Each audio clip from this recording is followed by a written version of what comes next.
Hey, good morning, guys. This is Steve here. Well, I haven't been done a YouTube for a while. It's a bit chilly today. You can see got the beanie on, got the sander beard. It's getting a bit thicker because it's got the winter growth. Because it's a bit cold here in Melbourne at the moment. It's about 5 degrees outside. Got the bay blowing some cool wind. So I feel for you guys in Europe at the moment. Boiling hot, 45 degrees, some places even 50 degrees. Man, that's even hot for Australians. Even us Australians would actually raise a sweat for that kind of, that sort of temperature. Today I thought, I just been doing a bit of routing, should we say, or rounding over or thereabouts. And I just thought I'd show you guys what I use. What I use for my rounding over is you can use a router, a normal router, as we all know. You can just put a router and just put your round over bit or your chamfer bit or whatever you like. But this is probably the littlest known beast from Festool. It's the OFK 500. Now, probably a lot of people don't have these, but because they only really got one main purpose, and that main purpose is for, I think, is edging. So what we have here, you've got your little dust collection shroud, little guide here that sits on top your bush, which sort of keeps that bush sort of nice and firm. I have no idea why it does that, but never mind. So that's just a matter of screwing that on using this screw here. You can use it without it, of course, which by using it without it, it's far more less inhibitive. Whereas with the guard as it is, and I'll kind of bring this back down a little bit better. So the guard obviously has its restrictions, but it's great for doing straight stuff. But if you're doing curved stuff, you're better off to take it off and just allow it. Now it does come with a variety of cutters. You've got this, now I've got to go the opposite to this. This is one cutter here, which is notice a very shallow sort of cut round over, but the blade actually runs right across here. So you can do some things edging with that. This is absolutely a straight bit, and this would be for just trimming back flush or rebaiting. But the trouble is with rebaiting with it is you don't have a fence that comes off it, so you've got no way of referencing. So to be perfectly honest, this works really as a trimmer because you've got the wheel as such, but you get a different size wheel for this one. It's actually in the kit. Then you've got like a larger round off, which is probably hard to see or perceive. Yeah, this one's about a sort of a 5. Okay, it's got it written on the side. That's really easy. That helps, doesn't it? Okay, this is, it's all written in code. Doesn't make it, oh, sorry. That's a 6mm radius. The first one I showed you was a 2mm radius. This one, which is a little bit different again, and this one is a 3mm radius. And the one I have in the tool at the moment is the chamfer bit.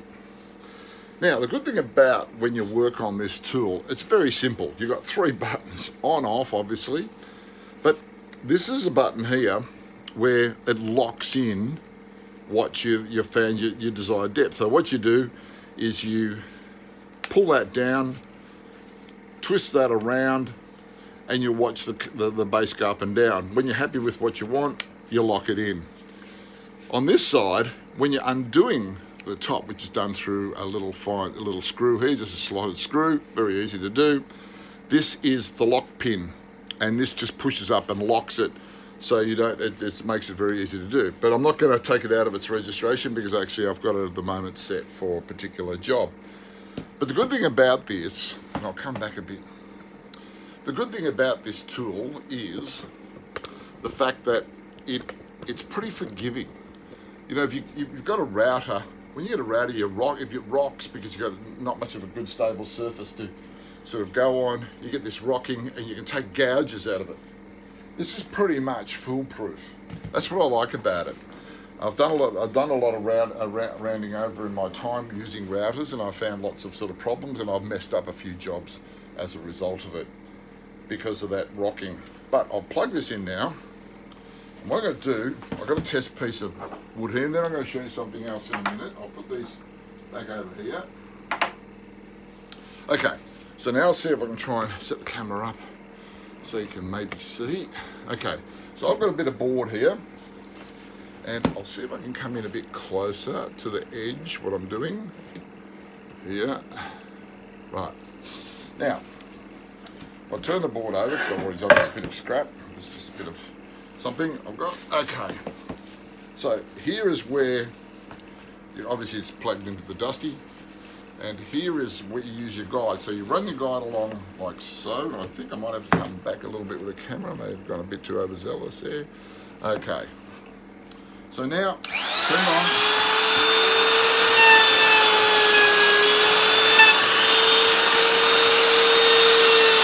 Now, if I rock it like this, look, I'm cutting on. Now, where can you do that?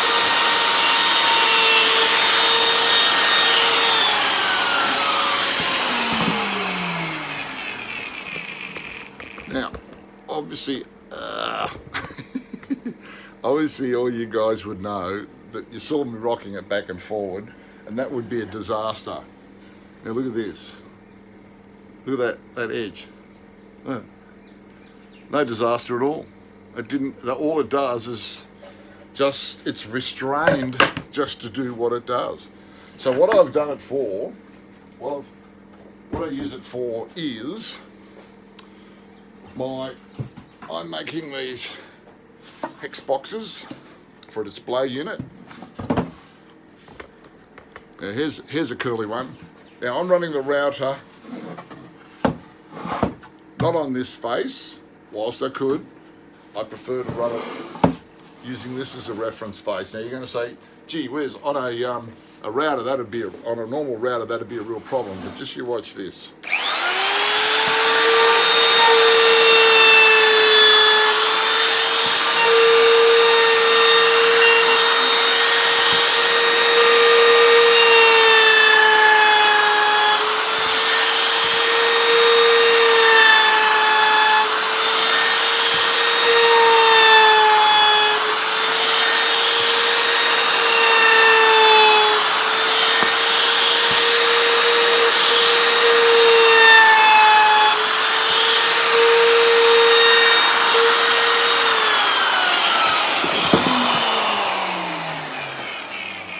There we are. Now, I don't know if you can see that too good. Probably a bit hard, but you can see that's perfectly routed around the edge. No chip outs. Perfectly routed. Beautiful. Now, the concept of this is, because I've got this shoulder routed here, when I put the next one on top and they get fixed together, I get this nice shadow line going on, which I think it's good, it's forgiving, because if there's any discrepancy in the two pieces meeting, this actually helps with that. But there you go. Now, I gave you a Festool demonstration. I haven't done that for a while, even though it's called Steve's Festool Shed. Might have to change the name. I think it's becoming, I just used the tools. I don't think to get, to sort of put them on for demo, because I guess I just thought everyone had them. But I thought this one's a bit obscure. Not many people would have them, I would imagine. But it's great. It's just, you get this fabulous, like to do that with a router on that edge. That's a real pain. Now, of course, you can do it in a table. That's another option that you can do. But the little handheld router, I think, is fabulous from Festool. Now, nothing else is pretty much new. I think most of the things that I've done, I've probably shown you. Although, I'll show you a little trick. Where is it? Golly, golly, golly. Okay. This is a little sander from Festool, which I've shown a demonstration on that before. It's got Velcro here, Velcro there. push the little Velcro pads around, bang. You get it. It's a nice little hand unit to get into the thing. But I was doing something the other day where I wanted to do a slot, sort of sand in between these slots. So what I did was I just got some dust, just add some dust, and what I just got some of these loop and these stick-on Velcro, which has got the positive and negative, and I just stuck that on a block of wood to the width. Whoops. First day with the new fingers. I just stuck that on a block of wood, cut a piece of this Festool paper that I've got, which has got the hooks on the back, or what it's called, or the I don't know what it's called, the felt or something. Anyway, so I cut a strip of that, put it on my little block sander, wrapped it around nice and tight, push it in there. Beautiful. Bob's your uncle. So thanks for Uncle Bob. So this is kind of good, you know. I can just get in between things, and I'm gonna think about this in the future of doing other sort of particular shapes sometimes when it's hard to sand. But there's a good little tip today, so that's a freebie. All right, guys. Well, it's cold out there. I bought myself a cheap little heater. There we go. Where's my cheap little heater? I can't see if I can find it. There it is. There's my cheap little heater from Bunnings, $45. It's either $45 or freeze, and I look forward to the $500 electricity bills when they come. On that note, I'll see you later, guys. Cheers.